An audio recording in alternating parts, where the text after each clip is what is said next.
Awang-awa na si Zoe sa lolo Pepe niya, kinakain na siya ng konsensya niya. Gustong-gusto niya na ito tulungan. Alamin natin ang mga kaganapan. Welcome back sa aking channel. Abot kamay na pa nga sa Apex Hospital, nagmamadali si Zoe umalis dahil pinapapunta siya ni Moira sa warehouse kung nasaan ang lolo Pepe niya. At para daw pag-usapan nila ang plano sa lolo niya. At walang nakakaalam sa Apex na umalis siya. Kaya ang alam sa Apex ngayon ay nawawala siya. Samantala sa warehouse, hindi nagawa ni Don Pepe tumakas dahil bigla siya nahuli ni Balahadja.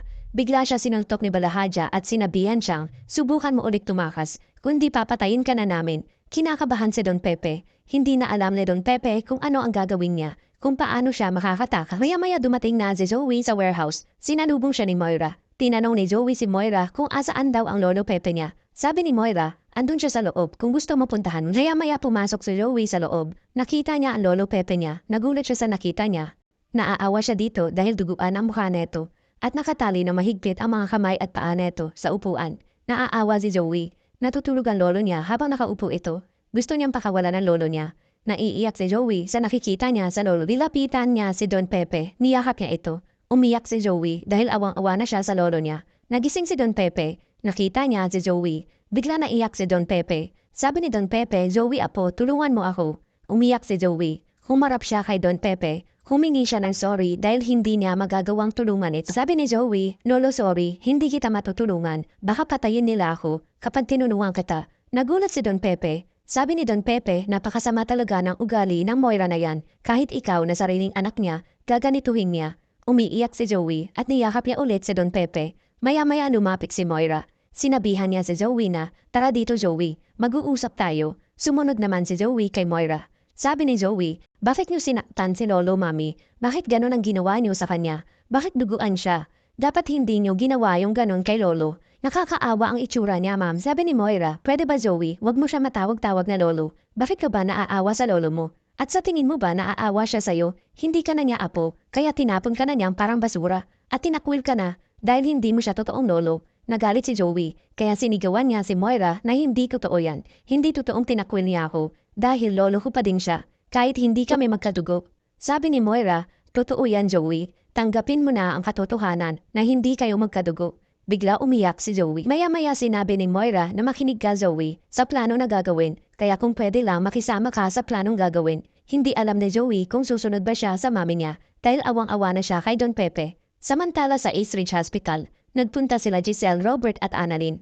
Habang nasa hallway sila, may nakapagsabi kay Giselle na nawawala daw si Zoe sa Apex. Wala daw ngayon sa Apex. Hindi nila alam na nasa likod lang nila si Doc Carlos. Nakikinig ito.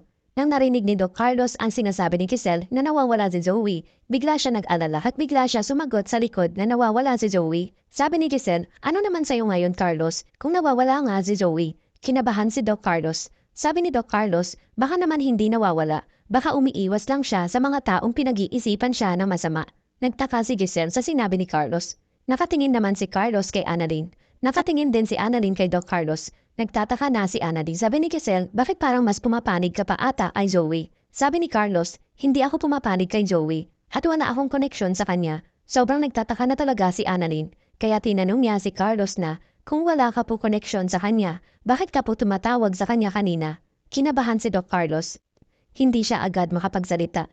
Nag-iisip siya kung ano ang sasabihin niya. Sabi ni Doc Carlos, may itatanong lang sana ako sa kanya kanina, kaya tumawag ako sa kanya. Kaso hindi naman sumasagot, kaya hindi na ako tumawag o. Tsaka iniisip ko na baka nagkita na kayo ni Zoe. Nag-aalala lang ako sa'yo, Annalyn, kaya gusto ko tanungin si Zoe kung nagkita ba kayo. Dahil sabi ng nanay mo, pupunta ka ng Apex para maghanap ng ebidensya. Sabi ni Annalyn, bakit hindi ako ang tinawagan niyo, Doc Carlos? Sabi ni Carlos, hindi kita makontak, baka nawalan ka ng signal. At gusto ko din tumulong sana sa paghahanap kay Don Pep. Nadahimik si Annalyn, ngunit hindi pa din naniniwala si Giselle sa sinasabi ni Carlos. Iba ang kutob niya kay Carlos. Parang may kakaibang tinatago ito. Maya-maya nagpaalam na si Robert at Giselle kay Annalyn. At umalis na din si Carlos dahil may gagawin pa daw ito.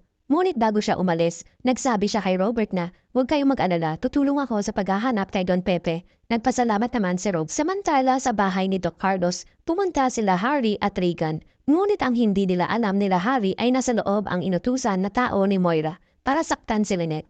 Nung nag-doorbell si Harry, nagulat si Dax. Sinabihan niya si Lynette kung sino ang pinapunta ni Lynette. Sabi ni Lynette, hindi ko alam. Pupuntahan sana ni Lynette ngunit bigla siya pinigilan ni Dax. Sinabihan siya ni Dax na, ganito ang gagawin mo, huwag ka magpapahalata na andito kami. Ayusin mo ang sarili mo, kundi papatayin ka namin. Napaoo naman sila. Maya-maya bumaba na si Lynette at ang dalawang lalaki. Nagtago si Dax at ang kasama nito sa likod. Nung pumunta si Lynette sa gate, binuksan niya ang gate at sabi ni Harry na iihi na po ako, Tita Lynette. Baka pwede makigamit ng CR. Walang nagawa si Lynette dahil bigla pumasok si Harry sa loob. Dumiretso ito sa Sumunod si Lynette kay Harry. Nagsabi si Lynette kay Harry na sandali. Bigla nag-alala si Lynette dahil baka bigla neto makita si Dax at madamay at saktan ni Dax si Harry. Nakasunod naman si Regan kay Lynette. Ngunit bigla napansin ni Regan ang isang lalaki na nagtatago sa likod ng pinto. Bigla niya sinabi kay Lynette na, may bisita ka po ba dito, Tita Lynette? Para may napansin ako na nakamask na clown. Nagulat si Lynette, kinakabahan siya. Sabi ni Lynette, wala naman Regan, bakit mo naman nasabi yan? Hindi na nagsalita si Regan.